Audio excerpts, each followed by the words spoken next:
Buenas tardes, estudiantes de grado noveno. Nos encontramos en una nueva clase de biología con el gran tema de taxonomía.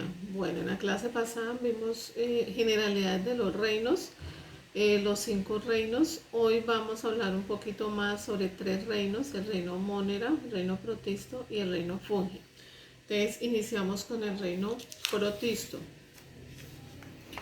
Entonces, primero que todo, son seres unicelulares. Son seres eucariotas. ¿Qué quiere decir eucariotas? Que no tienen un núcleo, que tienen un núcleo bien definido, es decir, su material genético está envuelto dentro de una membrana nuclear. Algunos son autótrofos, es decir, tienen clorofila y por lo tanto realizan fotosíntesis como las algas. Aunque la mayoría son heterótrofos, como por ejemplo los protozoos como la euglena y el paramecio. Otra característica es que tienen algunos sistemas de locomoción, o sea, se pueden mover, como por ejemplo el paramecio, que tiene una especie de algo que se llama cilios, que son como unas pestañitas vibrátiles que le permiten su movilidad. Y algunos otros presentan un flagelo o látigo que le permite también su movilidad, como la euglena. Entonces, esto es en general el reino protisto: unicelulares, eucariotas. Algunos son autótrofos como las algas, en clorofila hacen fotosíntesis; son heterótrofos como los protozoos, o sea que no realizan fotosíntesis, y tienen sistemas de locomoción. Vamos a seguir con el reino Monera. El reino Monera entonces es el reino más primitivo, el menos evolucionado. Encontramos las bacterias y las cianobacterias. Son organismos muy antiguos que a partir de este grupo se originaron el resto de los grupos.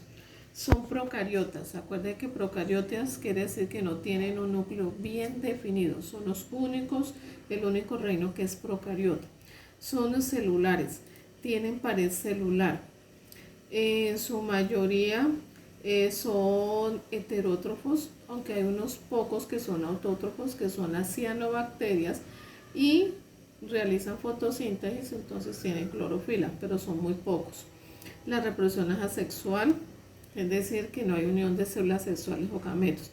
Son procariotas, es decir, que no tienen un núcleo bien definido, tienen un poco material genético disperso en el citoplasma. Algunos producen enfermedades, como por ejemplo la Escherichia coli, que produce la diarrea. Entonces producen infecciones, enfermedades.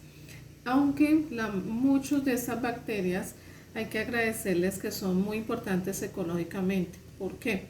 Porque cuando quedan los restos de animales, de plantas, ¿sí?, ellas ¿qué hacen? Descomponen la materia orgánica, forman sales, que esas sales los toman, la vienen a tomar las plantas para incorporarse nuevamente nutrientes al ecosistema. Entonces, por eso también son muy importantes.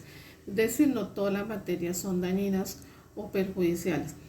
Otras bacterias son muy importantes porque fijan unos elementos químicos que son importantes para la vida de todos los seres vivos. Por ejemplo, pueden fijar el nitrógeno, ¿sí? Entonces, ¿por qué? Porque se encuentran en los nódulos de algunas raíces y ayudan a fijar el nitrógeno, porque son las únicas que pueden fijarlo. Y ayudan a fijar también otros tipos de elementos químicos. También son importantes porque ellas descomponen materia orgánica, sustancias orgánicas, en un proceso llamado fermentación. Entonces, ustedes, por ejemplo, consumen a veces yogur, el kumis. ¿Quién ayudaba a ser parte de esa fermentación de esa sustancia orgánica? Lo que es el azúcar de la leche lo hace algunas bacterias, entonces permiten la fermentación para los procesos lácteos. Entonces, ese es en términos generales lo que es el reino Monera. Luego continuamos con el reino Fungi, o el reino de los hongos.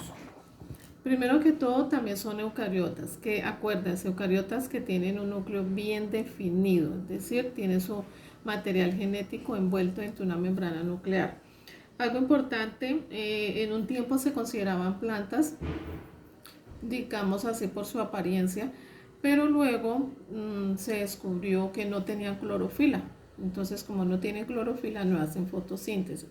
Entonces algo importante es que no tienen clorofila, hace fotosíntesis.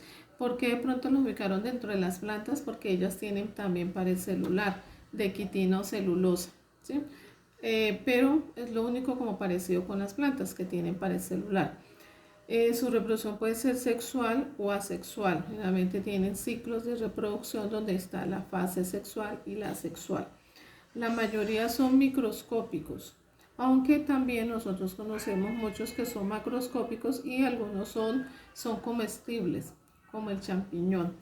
Se obtienen, muchos de estos hongos son muy importantes porque se obtienen ciertas sustancias que se pueden utilizar a nivel medicinal, como los antibióticos, como la penicilina, del hongo penicilio. También es importante destacar que son importantes ecológicamente porque descompone la materia orgánica, lo mismo que las bacterias, para formar sales, es decir, descompone la materia orgánica, es decir, restos de animales, restos de plantas, la descomponen esa materia orgánica formando sales, iones de sales, que luego se incorporan a la tierra y luego lo toman las plantas y ahí va a pasar por toda la cadena alimenticia. ¿Listo? Entonces eso es en términos generales las características de esos tres primeros reinos. En la próxima clase veremos los otros dos reinos un poquito más profundos, el reino vegetal y el reino animal. En términos generales lo que tienen que hacer en la guía es hacer un paralelo entre esos tres reinos, mirando su tipo de célula, número de células, su forma de nutrición, es decir, si es autótrofa, heterótrofa, y si algunos tienen sistemas de locomoción, que ya dijimos que algunos, como por ejemplo el reino protisto. Bueno, muchas gracias y nos veremos en una nueva clase.